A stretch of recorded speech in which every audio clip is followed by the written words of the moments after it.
भारत मां अंगड़ाई लेती, सुप्त चेतना जाग रही और ऋषि मुनियों की देवधरा फिर अपना रूप संवार रही। आप देख रहे हैं ये देश है हमारा महाकुंभ स्पेशल एडिशन।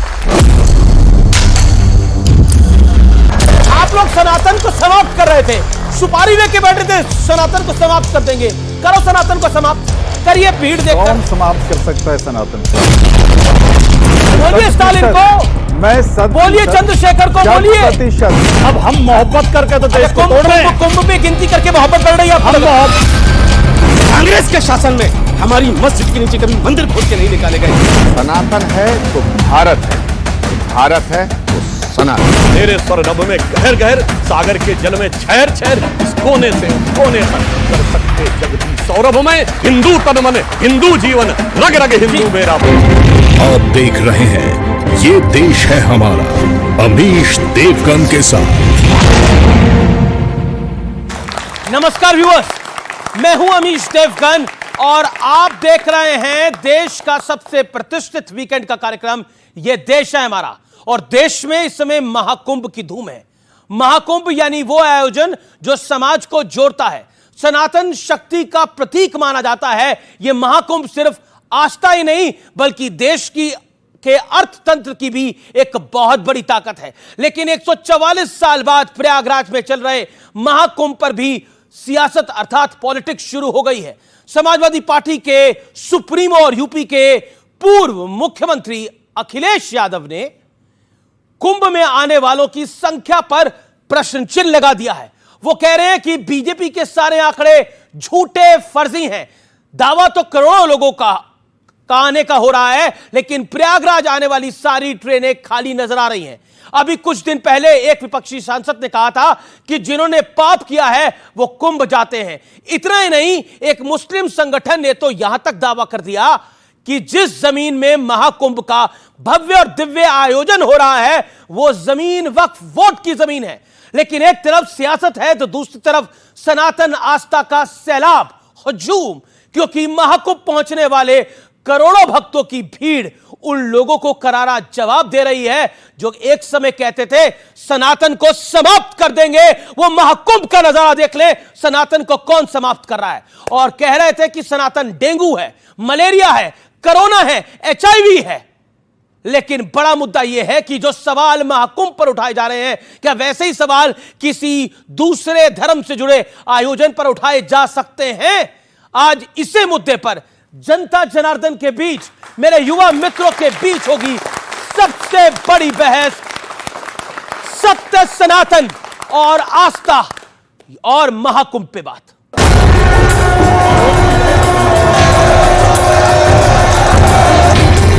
ये सनातन आस्था का वो जन सैलाब है जो उन लोगों को करारा जवाब दे रहा है जो सनातन को समाप्त करने का सपना देख रहे थे।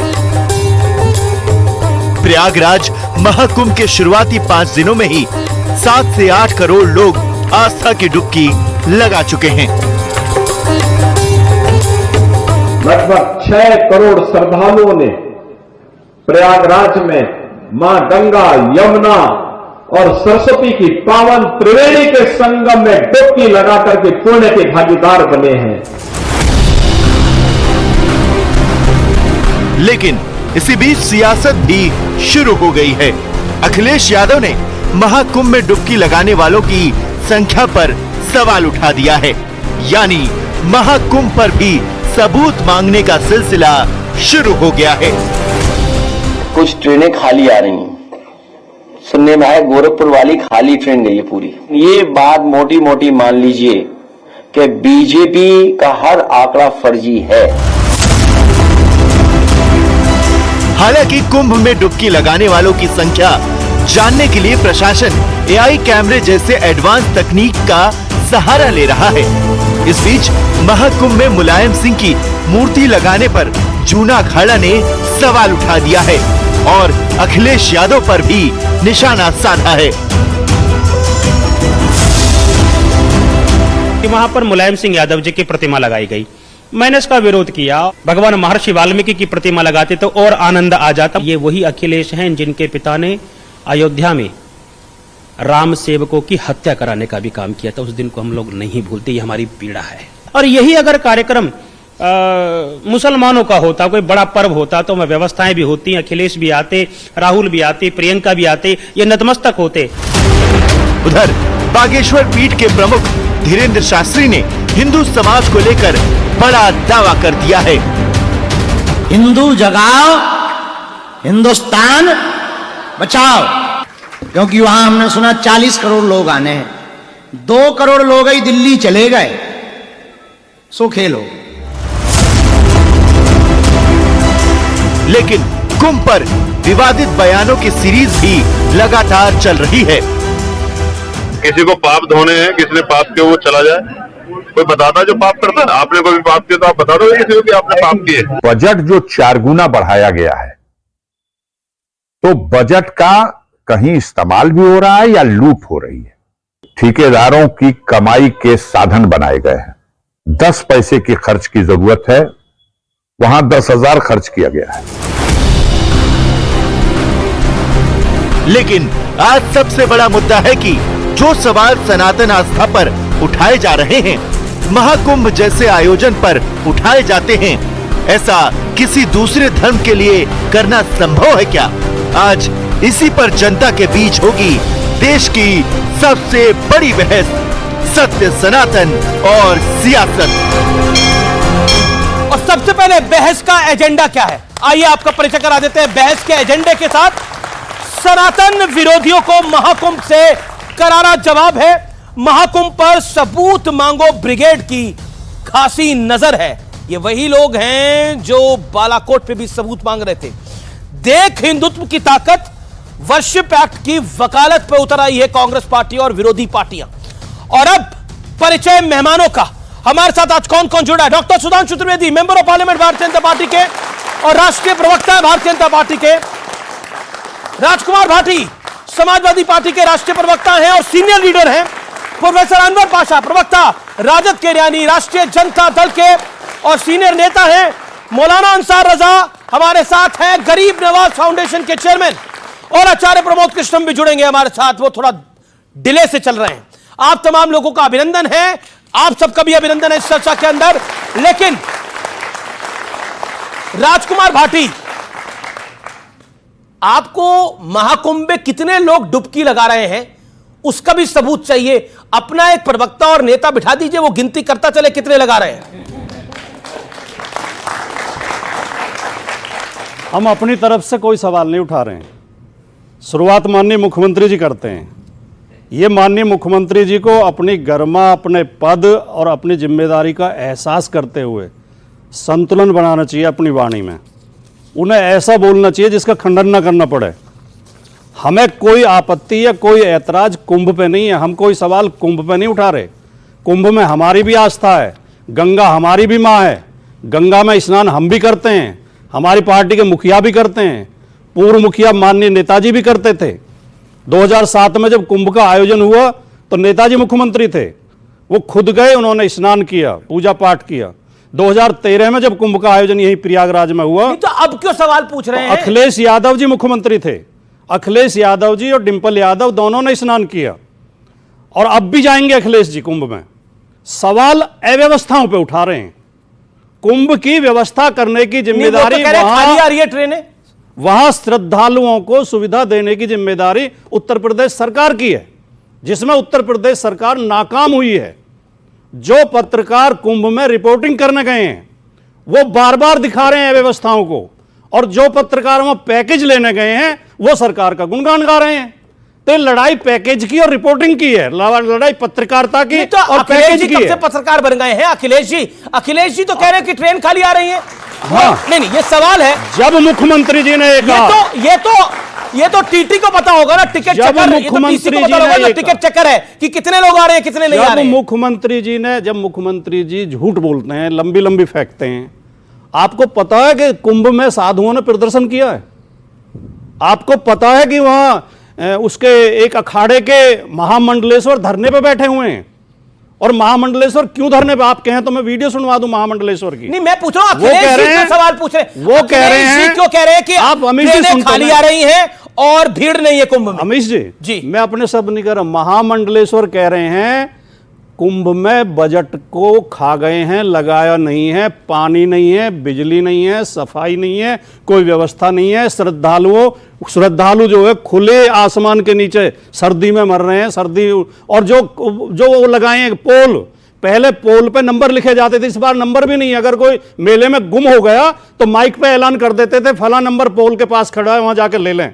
अव्यवस्थाएं हैं, लोगों को 15-15 किलोमीटर पैदल चलना पड़ रहा है। सरकार फेल है इसकी व्यवस्था करने में, इसलिए हमें पीड़ा है। सुधांशु त्रिवेदी वो नंबर इसलिए गिन रहे हैं कि अव्यवस्थाएं हैं। देखिए, अखिलेश जी की बातों को सुन के आपको क्या लगा? पहले मैं सकारात्मक बात का जवाब दूंगा, फिर उन लोगों की बात का जवाब दूंगा जिन्होंने भारत के चंद्रयान को चंद्रमा पे पहुंचने के बाद चांद मुबारक लिखा था। ठीक है, ट्वीट जाके देख लीजिएगा। और वैसे एक हिंदी और उर्दू में फेज होता है चांद मारा, मतलब ल्यूनेटिक, जिसका दिमाग खिसक गया हो। तो मैं शब्दशः नहीं किसी के लिए बोल रहा हूं, जिस पार्टी का दिमाग खिसक गया हो, तो उनकी बातों का बाद में जवाब दूंगा। पहले एक सकारात्मक बात, यह कुंभ एक लंबे समय के बाद हो रहा है। यह डिजिटल एरा का पहला कुंभ है।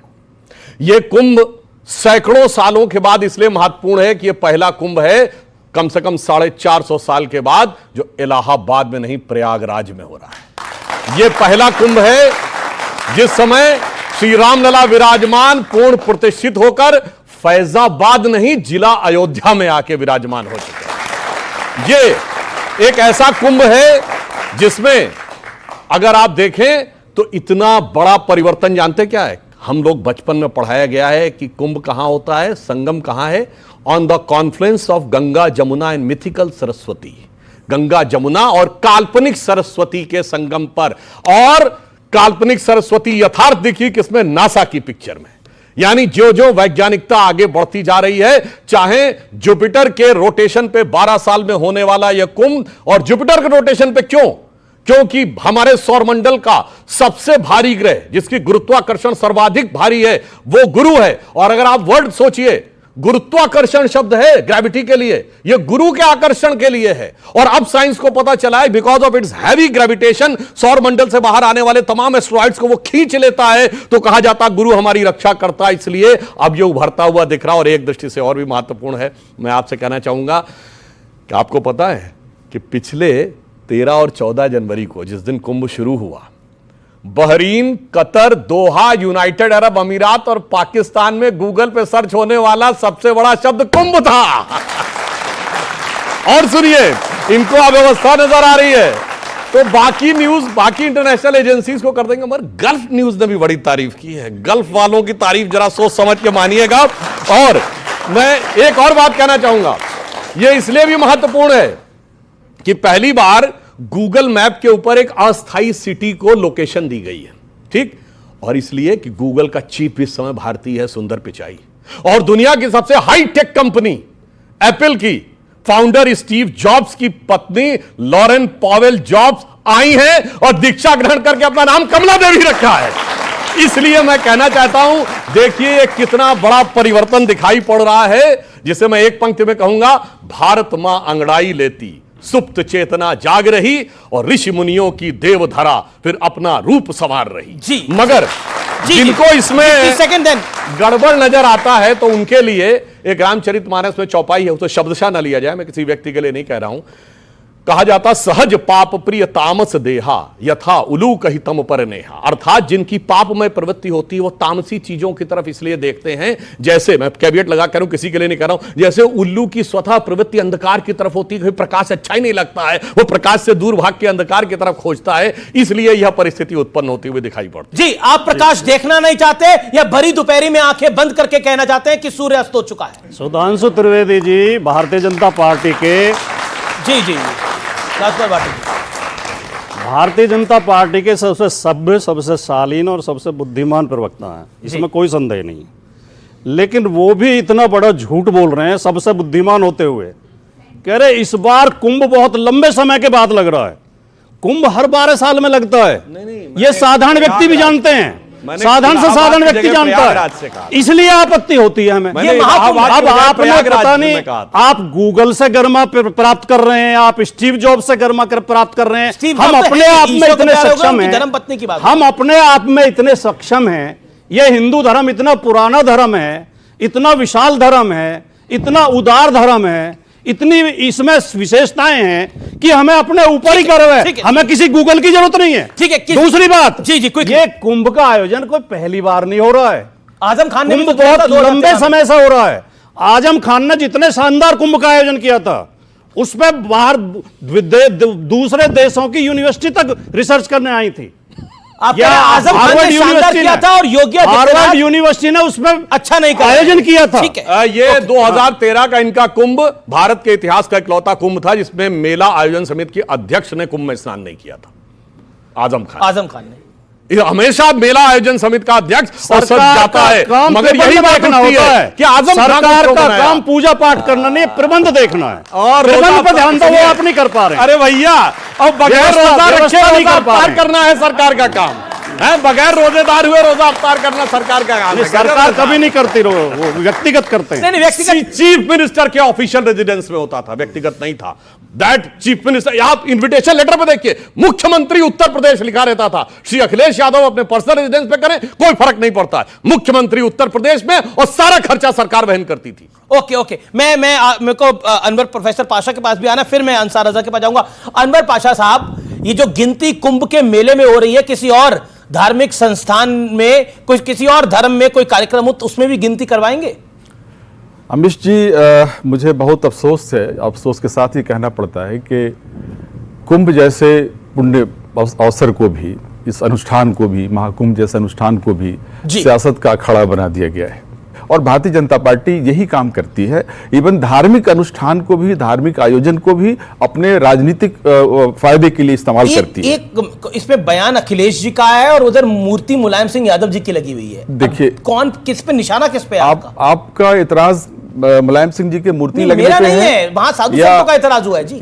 मैं कौन होता हूं? ये इतराज अपने आप में साबित करता है कि किस तरह से संकुचित दृष्टि वाले लोग जो सनातन धर्म है उसके दायरे को महदूद करना चाहते हैं। यानी आप हमारे पॉलिटिकल अपोनेंट हैं तो आप सनातन धर्म का हिस्सा नहीं है, आपकी मूर्ति वहां नहीं लगनी चाहिए। ये जो अप्रोच है, ये समाज को बांटने वाला है, ये समाज को एक साथ लाने वाला है। आपने कहा ना कि समाज को जोड़ने वाला अनुष्ठान है ये। मैं तो समझता हूं कि भारतीय जनता पार्टी इसको पॉलिटिकल अनुष्ठान के तौर पर देख रही है। अखिलेश जी ने सही सवाल पूछा। एक सवाल, मैं अभी हमारे आदरणीय सुधांशु जी ने जो बात की, मैं समझता हूं कि ये जो कुंभ का पूरा आयोजन है, ये हमेशा से होता है, अनंत काल से होता आया है। इसके बारे में कोई हिस्ट्री नहीं बताई जा सकती कब से हुआ है, हमें से अनंत काल से होता आया है। और इसमें इस तरह से आपका ये कहना कि ये पहली बार ऐसा हो रहा है कि प्रयागराज में हो रहा है, मैंने 450 आपने कहा कि पहली बार ये प्रयागराज में हो रहा है, पहली बार आप कह रहे हैं कि अयोध्या नाम बदल दिया गया। जी। नाम बदल जाने से क्या आस्था पर कोई फर्क पड़ता है? जो लोग स्नान करने गए हैं, जिस आस्था के साथ गए हैं, क्या नाम बदल जाने से उनकी आस्था बदल जाएगी? सर, नाम से तो पहचान होती है। बदल दिया। आपका प्रोफेसर अनवर पाशा नाम है, आपका नाम कुछ और बोल दे तो फिर आपको बुरा लगेगा। इसका मतलब इनका नाम राजकुमार भाटिया, उनका मौलाना अंसार रजा है। इसका मतलब ये है कि वो तमाम नाम जो दूसरे धर्मों से किसी तरह से जुड़े हुए हैं, उन सबको बदल देना चाहिए। ओके, हमारे सुधांशु जी, आप लोग द्वेष पैदा कर रहे हैं, आप लोग डिवाइड पैदा कर रहे हैं। एक मिनट, मैं एक सवाल का जवाब और देना चाहूंगा। इन्होंने चंद्रमा पर भारत के यान के जाने की बात की, उनको शायद ये नहीं मालूम कि जो जाने वाले राकेश शर्मा जो थे हमारे, उन्होंने जो शेर वहां से पढ़ा था, सारे जहां से अच्छा हिंदुस्तान हमारा, ये स्पेस में गए थे, सारे जहां से अच्छा हिंदुस्तान हमारा कहा था, उसका उदाहरण इसलिए नहीं देंगे, उसको उद्धृत नहीं करेंगे क्योंकि वो उर्दू के एक शायर का शेर है, उर्दू के एक शायर का शेर है, सारे जहां से अच्छा हिंदुस्तान हमारा। सुधांशु जी देखिए, वो जो घटना बता रहे हैं मौलाना अंसार रजा, राकेश शर्मा 3 या 4 अप्रैल 84 को गए थे सोयूज T-11 से, बैकानूर के अंतरिक्ष स्थल से गए थे। इंदिरा गांधी जी उनसे डायरेक्ट बात कर रही थी, मुझे वो सीन याद है टीवी पर। इंदिरा जी ने उनसे पूछा, राकेश जी स्पेस से भारत कैसा नजर आता है? तो उन्होंने कहा था, सारे जहां से अच्छा हिंदुस्तान हमारा। उस कॉन्टेक्स्ट में कहा गया, मगर उस कॉन्टेक्स्ट में भारत की श्रेष्ठता न होकर उर्दू का वो शायर नजर आया। और उर्दू के उस शायर ने यह भी लिखा है, उसी अल्लामा इकबाल ने, हो जाए इशारा अगर शाह खुरासन का, सिजदा न करूं हिंद की नापाक जमी पर, चीनो अरब हमारा और हिंदू मुस्लिम है हम, वतन है सारा जहां हमारा, यह भी लिखा है। इसलिए वो केवल आपने उसको एक शायर से कनेक्ट किया तो वो बात उचित नहीं है। हाँ, यहां मैं कहना चाहता हूं, मैंने बहुत स्पष्ट किया था कि 450 साल के बाद, और मैं एक और बात कह दूं एक बड़ी विचित्र बात है कि जब प्रयागराज का नाम इलाहाबाद था, जब वो हटाया क्या गया, परावर्तित किया गया, ठीक, उस पर आपत्ति दर्ज की कि साहब मुस्लिमों को आपत्ति हो रही, जबकि आपको पता है इलाहाबाद का नाम इलाहाबाद क्यों पड़ा? क्योंकि अकबर ने एक धर्म चलाया था, दीन इलाही, जो एक प्रकार से उसने अपने को डिफैक्टो पैगंबर घोषित कर दिया था और मौलवियों ने उसकी आलोचना करके उसको इस्लाम से खारिज कर दिया था, उसे बैक ट्रैक लेना पड़ा। उसने कहा तू कौन हो गया भाई धर्म चलाने वाला? और आप समझिए जिसको एंटी इस्लामिक माना गया दीन इलाही को, वो इलाहाबाद आज की राजनीति में मुस्लिमों का प्रतीक हो गया। ये राजनीति है, यानी इसका मतलब कोई भी मुद्दा बनाकर आपको हिंदू अंसार रजा पहली बार बोल रहे हैं। अंसार रजा मैं आपका रुख करता हूं, तो आप भी गिनती करना चाहते हैं? काहे की? ये प्रयागराज कुंभ में कितने लोग जा रहे हैं? आप लोग भी सहमत हैं इससे? देखिए अमीश जी, ऐसा है, जो लोग महाकुंभ में आने वालों की गिनती कर रहे हैं, उनको पहले ये देखना चाहिए कि उनको वोट उतने मिले कि नहीं मिले जितनी वहां पहुंचे हैं। जी बात समझ में आई ना? हर धार्मिक स्थल को इस तरह से एतराज़ करना, चाहे वो अखिलेश यादव कर रहे हों या वो नाम नेहाद नई पार्टी का वो आदमी आया जो कह रहा है कि पाप धोने लोग जा रहे हैं, उसको शर्म नहीं आती है जुमला कहने में? इलाहाबाद हो या प्रयागराज हो, ऐसा नहीं है कि आप महाकुंभ में जाएंगे तभी आपके पाप धुलेंगे।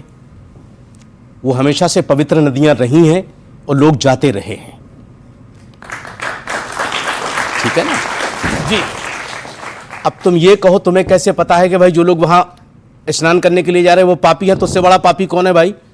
तू तो दिन भर पाप करता घूम रहा अपनी राजनीति के लिए। दूसरा, जहां आप गिनती के पक्ष में नहीं है? क्यों भाई यार, धार्मिक स्थल में क्या हम गिनती करेंगे भाई? हम क्यों गिनती करेंगे? क्या जरूरत पड़ी गिनती करने की भाई? 1 लाख जाएं, 1 करोड़ जाएं, 10 करोड़ जाएं, जिनकी आस्था है वो जाएंगे। तो शुरुआत एक सेकंड सर, एक सेकंड, मैं बीच में मैं सुन रहा। मैं देखिए, मैं यहां कोई राजनीति करने नहीं आया हूं धर्म के नाम पे, लेकिन अमीश जी, पर धर्म के नाम पे तो राजनीति होती है। वहां कहा जाता है कि इससे मुसलमान खुश होंगे, तुष्टीकरण होगा। देखिए, सेकुलर देश है। असल में क्या है ना, इन नाम नेहाद सेकुलर पार्टियों ने जितना गर्क में डाला है मुसलमानों को, उतना किसी ने नहीं डाला। ये तबाह कर दिया है इन सेकुलर पार्टियों ने मुसलमानों को। हम ये बताओ आप मुझे, कुंभ में जो लोग स्नान करने के लिए जा रहे हैं, किसी मुसलमान ने गिनती की है क्या कि भाई तुम कितने जा रहे हो, कितने नहीं जा रहे हो? हम क्यों एतराज करें भाई? और जहां तक मूर्ति लगाने का सवाल है, भाई आप मूर्ति लगा रहे हो, खुशी से लगाओ। फिर आप ट्रेन में झांक के देख रहे हो क्या कि कितने जा रहे हैं, कितने? सबसे पूछ रहे हो क्या? अखिलेश जी कितने ट्रेनों में घुस करके पूछा है कि तुम कुंभ जा रहे हो कि नहीं जा रहे हो?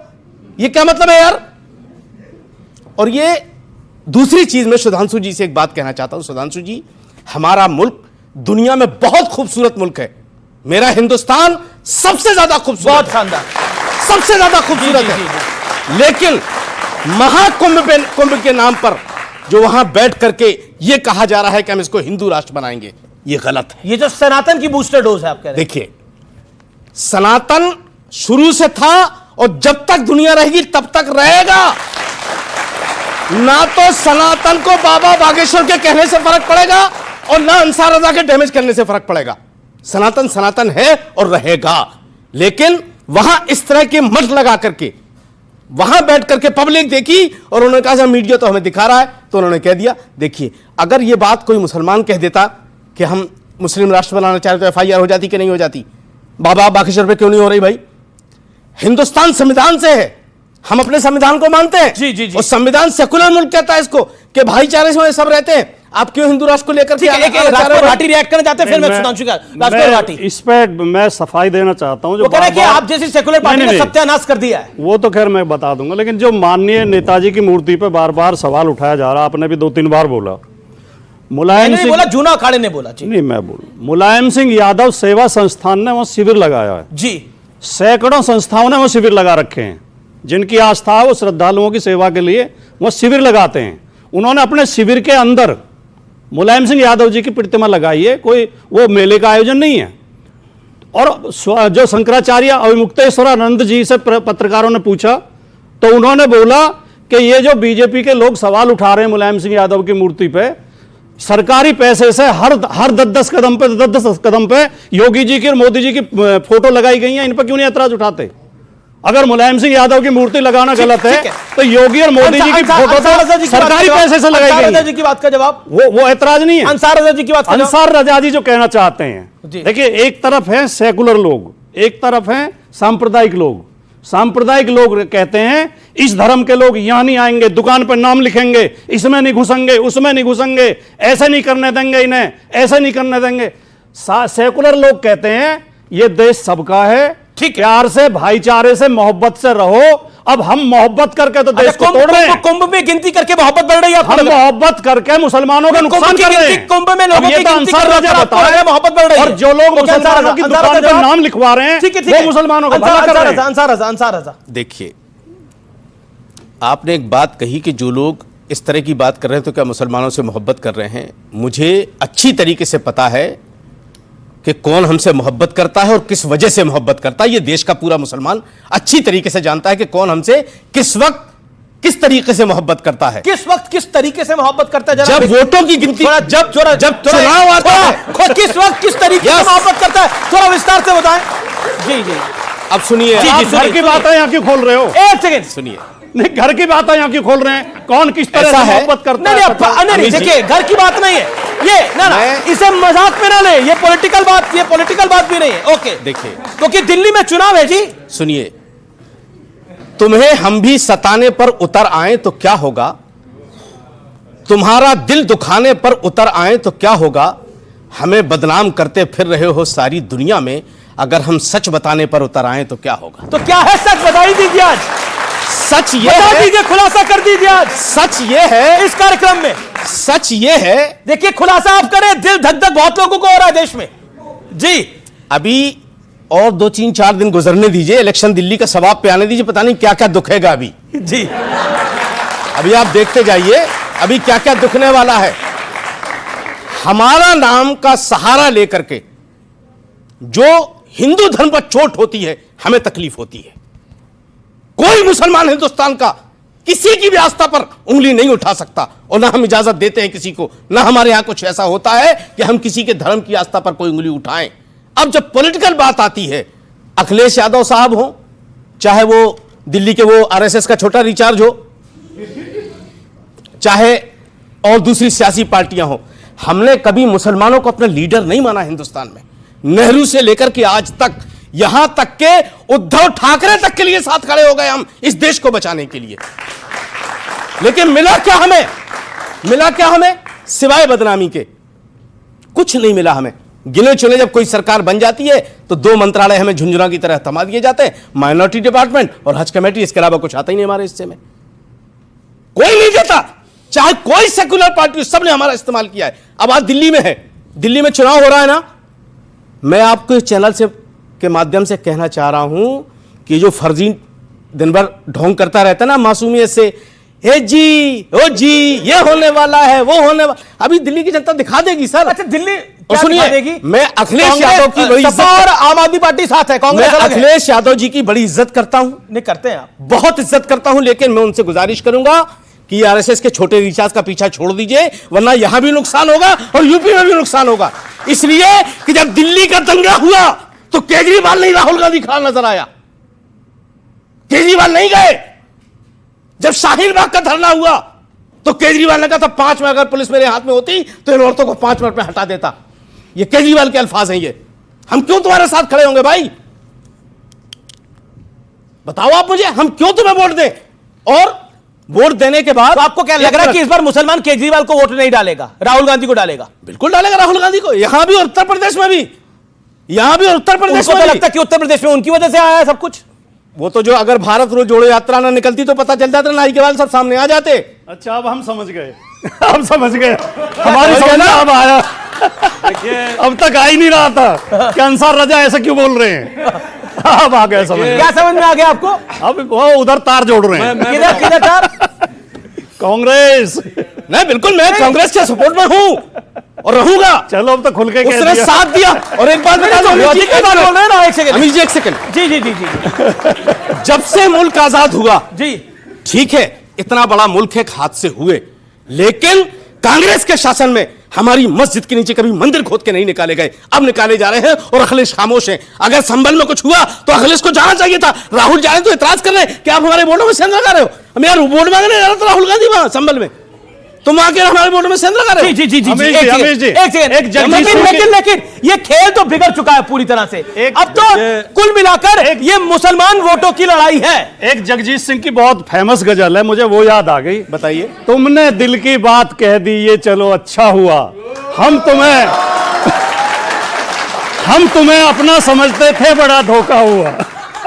अब यही बात राहुल गांधी कह रहे हैं। अब ये बड़ी भैया एक सेकंड, अब ये बात राहुल गांधी कह रहे हैं। मैं एक शेर, हाँ बहुत अच्छा, आपने जगजीत सिंह का कहा ना, मैं अपना शेर सुनाता हूं आपको। अरे तालियां भाई इसमें तो अपना सुना रहे हैं। नहीं, मेरे ख्याल से शायद आप लोगों को नॉलेज नहीं होगी, मैं एक कवि भी हूं, मेरी एक किताब भी मार्केट में है और मैं बहुत अच्छा शेर कहता हूं और अपना शेर सुनाता हूं। हमें मत समझाओ कि नफरत का पहाड़ा क्या है, हमें मत समझाओ कि नफरत का पहाड़ा क्या है। हम मोहब्बत से मोहब्बत का गुणा करते हैं, हम वो लोग हैं। जी जी जी, मैं भी अपना सुना देता हूं। एक ही ये तो मैं भी अपना सुना रहा हूं जी। जब सुधांशु जी सुनाएंगे तो फिर पता नहीं क्या होगा। जी जी जी, कुछ कट्टर हिंदू कट्टर मुसलमान हैं दोनों तरफ, कुछ कट्टर हिंदू कट्टर मुसलमान हैं दोनों तरफ, वरना ज्यादा तादाद में इंसान हैं दोनों तरफ। नहीं बात बढ़िया, लेकिन नहीं। अब सुधांशु जी देखिए, मौलाना साहब के दिल का जो दर्द उभर के आया उसे मैं एक शेर में कहना चाहूंगा। जो सेकुलर घाव किए गए हैं उसके ऊपर कि तमाम जिस्म ही घायल था, घाव ऐसा था पर कोई देख ही न सका, रख रखाव ऐसा था। जी अब मैं इनका भाटी जी की बात का भी उत्तर दे देना चाहता हूं।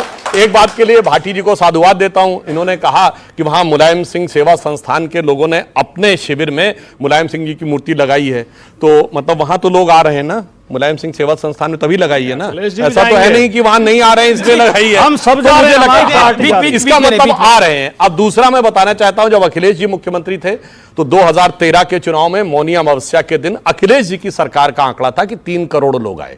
मतलब उस जमाने में जब इतना कम्युनिकेशन साधन नहीं थे, भारत में इंफ्रास्ट्रक्चर भी कम था, फ्लाइट्स भी कम थी, इलाहाबाद में एयरपोर्ट ही नहीं था, उस जमाने में डिजिटल एरा नहीं था कि आप पहले से बुकिंग करके जा सके, अव्यवस्था थी, चूंकि भगदड़ भी मची थी प्रयाग के रेलवे स्टेशन पे, और अपमानजनक व्यवस्था भी थी क्योंकि अध्यक्ष कुछ और था, तब तो 3 करोड़ आए। अब अगर योगी जी ने कहा कि इस बार मकर संक्रांति पे 3.5 करोड़ आए तो साहब उनको संख्या नहीं नजर आ रही है। तो मेरे भाई 12 साल के बाद इतनी संख्या सिर्फ इतनी बढ़ गई, 50 लाख तो आपके पेट में दर्द होने लगा। वास्तविकता में जानते क्या है, ये लोग जो कह रहे थे, मतलब कहना नहीं चाहिए, जो पीडीए बोलते थे ना, वो गंगा मैया में बहता हुआ नजर आ रहा है, क्योंकि प्रधानमंत्री जी ने कहा है गंगा की अविरल धारा न बटे समाज हमारा। उन्होंने कहा महाकुंभ का एक ही संदेश, एक रहेगा भारत देश। तो अब जानते क्या हो रहा है, मैं पूछना चाहता हूं राहुल गांधी जी से, आप बहुत कहते थे 20 किलोमीटर लंबे घाट बने हैं, और जिन लोगों ने, उन 3.5 करोड़ लोगों ने जिस दिन मौनी अमावस्या में स्नान किया, क्या हमारे घाट अलग अलग बने हैं क्या? नहीं तो कोई कहता है अगल बगल में कि कौन व्यक्ति कहां पे स्नान कर रहा है। इसलिए जो भारत का स्वर उभरता नजर आ रहा है उसे देख के इन लोगों को डर लग रहा है, जिसे एक पंक्ति में कहूंगा, यह कुंभ का मेला का वो जन समूह दिखा रहा है कि जाति वर्ग और प्रांत भेद के भ्रम को दूर भगाता है, सबके मन का भाव एक है, सबकी भारत माता है, अनेकता में ऐक्य मंत्र को जन जन फिर अपनाता है, देखो प्यारा देश हमारा आगे बढ़ता है। जी मैं बिल्कुल आ रहा हूं, लेकिन जो लोग चलाते, ये नाइंसाफी हो जाएगी। जी देखिए, अभी मोदी साहब का इन्होंने जिक्र किया। मोदी साहब हमारे देश के प्रधानमंत्री हैं और हम चाहते हैं कि वो स्वस्थ रहें, अच्छी तरीके से उनकी तबीयत बनी रहे। देखिए, वो जब ये बात कहते हैं ना कि मोदी जी चाहते हैं कि भारत एक रहे, तो फिर हमें वो मंगलसूत्र भी याद आ जाता है, फिर हमें शमशान कब्रिस्तान भी याद आ जाता है। ये देश के सर्वोच्च संविधान पर बैठे शख्स की जबान से ये चीजें अच्छी नहीं लगती। अब आ जाइए आप योगी जी पर। योगी जी भी जो भाषा इस्तेमाल कर रहे हैं ना, ये एक साधु के लिए भी ठीक नहीं है और एक शासक के लिए भी ठीक नहीं है। जिस तरह जैसे उन्होंने अभी वो कटोगे बटोगे इस तरह की बटेंगे तो जो इस तरह की नारे आए। देखिए, संवैधानिक पद पर आप बैठे हैं, आपने शपथ संविधान की ली है, और आप ये मट के, और साधु तो निर्मल होता है सर, साधु का आप ये देखिए, प्रभु श्री राम की जिंदगी को उठा करके आप उनको आदर्श मानते हैं ना अपना। उन्होंने सिर्फ अपने बाप के कहने पर सिंहासन को लात मार दी थी सर। आप क्या बात कर रहे हो? आप क्या चाहते हैं उनका कि भाई योगी जी भी सिंहासन को छोड़ के चले जाएं? ना, बिल्कुल नहीं। चाहते क्या है? वो हम कह रहे हैं वो तो इधर आ जाएं, इनको हटा के वहां आ जाएं, मुझे कोई दिक्कत नहीं है। हिंदुस्तान हिंदुस्तानी रहेगा, चाहे योगी जी राष्ट्रपति बन जाए, चाहे प्रधानमंत्री बन जाए, चाहे फिर से मुख्यमंत्री बन जाए। लेकिन मैं सिर्फ इतना कहना चाहता हूं कि जो शासक है उसको मुल्क के बचाने की जिम्मेदारी शासक को मुल्क को बचाना चाहिए। ये बटेंगे और कटेंगे का खेल नहीं चलेगा। सनातन की ओवरडोज, ये कई आर्टिस्ट और कई पॉलिटिकल पार्टीज कह रही है सनातन की ओवरडोज देश को फंसा देगी। नहीं, मैं बता रहा हूं, पहली बात जो इन्होंने कही कि भगवान राम अपने पिताजी के कहने के ऊपर, एक वचन के ऊपर जंगल में चले गए। बताइए, दुनिया का इतिहास भरा पड़ा उदाहरणों से कि भाई भाई का गला काट के गद्दी पे बैठा और बेटा बाप को मार के गद्दी पे बैठा। वहां पे आदर्श कितना बड़ा था। और इसे उर्दू में भी एक रामायण लिखी गई है, चकबस्त रामायण, और उसमें लिखा है कि रुखसत हुए वो बाप से लेकर खुदा का नाम। भगवान राम के लिए लखनऊ के थे चकबस्त। तो उन्होंने कहा रुखसत हुए वो बाप से लेकर खुदा का नाम, राहे वफा की मंजिले अव्वल हुई तमाम। यानी पूरी दुनिया को दिखाया कि क्या आदर्श होता है। मैं वही कह रहा हूं सर। अब रही बात इसकी, एक बात मगर मौलाना साहब आपसे मैं इत्तेफाक नहीं रखूंगा। आपने शमशान और कब्रिस्तान की बात कही। शमशान का उल्लेख हमारे धर्म ग्रंथों में है, कब्रिस्तान का इस्लाम के कॉन्सेप्ट में कोई उल्लेख नहीं है। जाकिर नायक ने भी वो सईद बुखारी की हदीस भी कोट किया है। उन्होंने सुनिए सर, जाकिर नायक से इस्लाम चलेगा क्या सर? उन्होंने प्रोफेट मोहम्मद साहब को कोट किया है कि इस्लाम में कोई पक्की कब्र नहीं होनी चाहिए। यार वो देश का उन्होंने साहब वो हमारे देश का कोट किया है। आप उसकी क्या मिसाल दे रहे हो भाई? वो हमारे सनातन धर्म को बुरा कहता है, आप उसकी मिसाल दे रहे हो? अरे भाई आप लोगों को क्या मतलब है भाई? शांति के मसीहा। अरे भाई जाकिर नायक ने वो कोट किया है जिसमें उसने सईद बुखारी की हदीस कोट की है। नमस्कार सर, मेरा नाम तलहा इमरोज खान है और मेरा सवाल सुधांशु जी से है। जी। सवाल यह है सर कि जो मैनेजमेंट, जो ताकत महाकुंभ के आयोजन में लगाई जा रही है, क्या वही ताकत अगर देश की बेरोजगारी को हटाने में, गिरते हुए रुपए को सही करने में और हमारी अर्थव्यवस्था को ठीक करने में लगाई जाए तो क्या वो ज्यादा अच्छी नहीं रहेगी? ठीक है, सवाल आया। महाकुंभ से 2.5 लाख करोड़ रुपए का बिजनेस हो रहा है। और सुनिए, बिजनेस स्टैंडर्ड की न्यूज पढ़ लीजिएगा जाके। उसने कहा है कि इस साल भारत के जीडीपी में 1% का कंट्रीब्यूशन अकेले कुंभ से रिलेटेड इकोनॉमी से आएगा। और इकोनॉमी का अंतर क्या होता है मैं ये भी बताना चाहता हूं। 2024 का साल एक मामले में और पहला साल है। इससे पहले भारत में जितने भी टूरिज्म के डेस्टिनेशन थे, सबसे ज्यादा हर साल में आगरा के ताजमहल को देखने लोग जाते थे। 2024 पहला ईयर है जब आगरा के ताजमहल नहीं, अयोध्या में श्री राम जन्मभूमि को देखने 1,80,00,000 लोग गए। और उन्होंने जो इकोनॉमी में कंट्रीब्यूट किया है, उस पूरे इकोनॉमिक नेटवर्क को देखकर समझ में आना चाहिए। अच्छा, एक और आपको मजेदार बात बताएं, दुनिया के 60 देशों के लोग आए हैं। और कुंभ की एक और खास बात बताएं, यूक्रेन और रशिया के जो सन्यासी आए हैं, उनका कैंप एक दूसरे के अपोजिट लगाया गया है और दोनों मिलकर हवन कर रहे हैं शांति के लिए। इसीलिए मुझे अटल जी की कविता की वो पंक्ति आती है कि मैं अखिल विश्व का गुरु महान, देता विद्या का अमरदान, मैंने दिखलाया मुक्ति मार्ग, मैंने सिखलाया ब्रह्म ज्ञान, मेरे वेदों का ज्ञान अमर, मेरे वेदों की ज्योति प्रखर, मानव के मन का अंधकार क्या कभी सामने सका ठहर, मेरे स्वर नभ में गहर गहर, सागर के जल में छैर छैर, इस कोने से उस कोने तक कर सकते जगती सौरभ में, हिंदू तन मन हिंदू जीवन, रग रग हिंदू मेरा। सवाल आपका सवाल क्या है? जी, सवाल क्या है आपका? आप लोग राजनीति कम करते और हिंदू के सनातन पे ज्यादा अटैक करते हैं, ऐसा क्यों? हमारे धार्मिक ग्रंथ पे कभी बीमारी कहते हैं सनातन को, कभी अब्यूजिव वर्ड्स यूज करते हैं इसके। क्योंकि राजद के एक मंत्री ने इस बात को बोला था, सनातन को समाप्त करने के लिए कई लोग इंडिया अलायंस के आगे निकले पड़े थे। जरा दिव्य और भव्य कुंभ की तस्वीरें देखिए, जरा तस्वीरें चलाइए। कहां ये तो और भव्य हो रहा है जिसको समाप्त करने चल रहे थे आप लोग। देखिए, आपसे मेरा ताल्लुक है इंडिया अलायंस के कई नेताओं से। हमारे लिए ये खुशी की बात है कि बहुत भव्य रूप से आयोजन किया जा रहा है। वो देखिए पीछे, हम इसका स्वागत करते हैं। हम तो आगे देखिए, हम आगे देखते हैं, पीछे नहीं देखते। हम भविष्य में यकीन रखते हैं, हम भविष्य में यकीन रखते हैं, आगे देखते हैं। नहीं, पर इतिहास की जड़ों को देख के आगे कदम रखिए, नहीं तो मामला फिसल जाएगा। इसका स्वागत करते हैं, लेकिन हम इस बात की घोषणा करते हैं कि कुंभ को, महाकुंभ को, इस आयोजन को बिजनेस के पॉइंट ऑफ व्यू से देखा जाए। इतने लाख का जो है इससे फायदा हो रहा है, इतने लाख का हम बिजनेस कर रहे हैं, इतना लाख जीडीपी उससे बढ़ रहा है, ये हमारे लिए शोभा नहीं देता है। भारत में और दुनिया में जो टूरिज्म है, एक फंडामेंटल अंतर है। दुनिया में टूरिज्म होता है मौज मस्ती के लिए। वो जो पुराना गाना था, खाएंगे पिएंगे मौज करेंगे और क्या।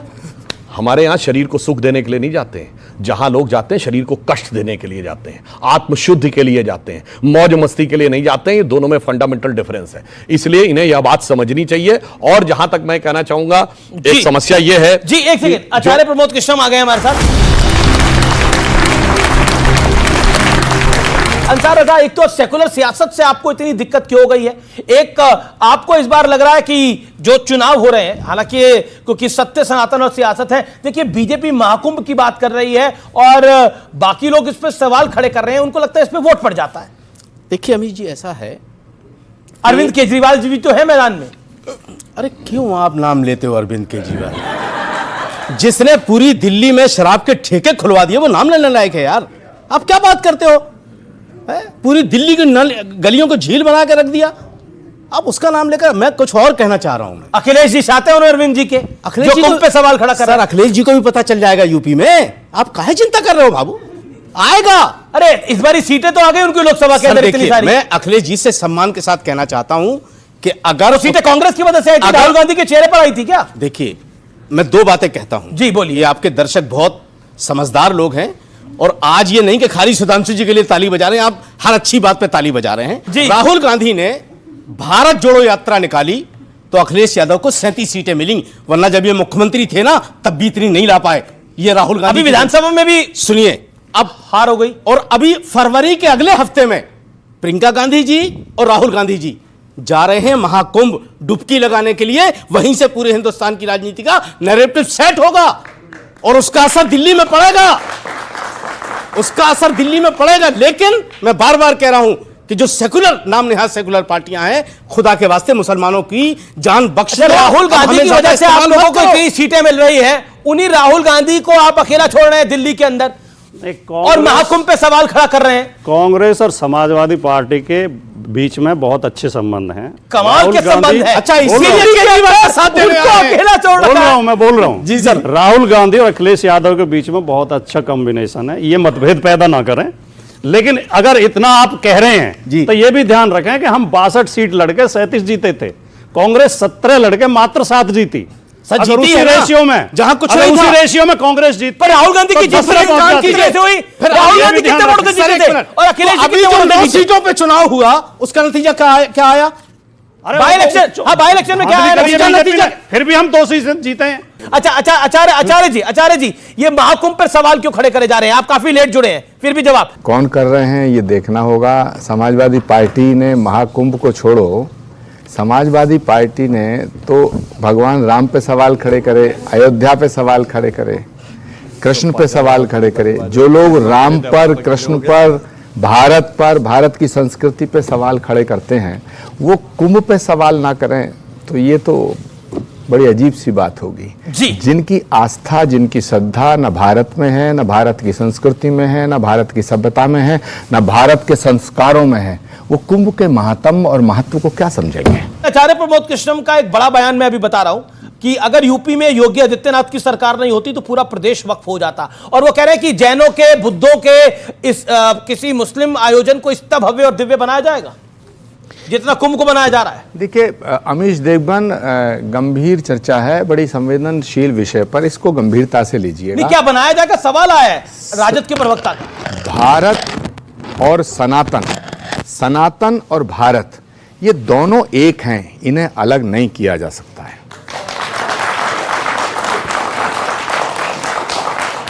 इसको आप रिकॉर्ड पे लें।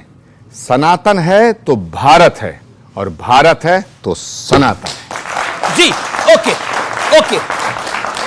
जवाब सुधांशु त्रिवेदी। अंग्रेजों को डर कुंभ ही देख के लगा था।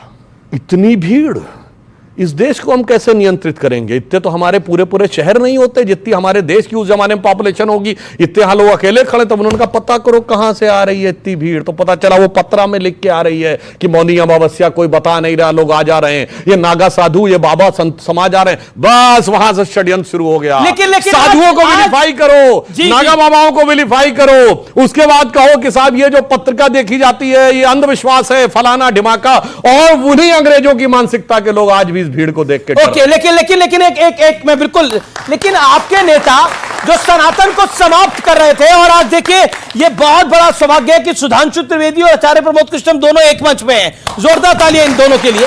और आप लोग सनातन को समाप्त कर रहे थे, सुपारी लेके बैठे थे सनातन को समाप्त कर देंगे।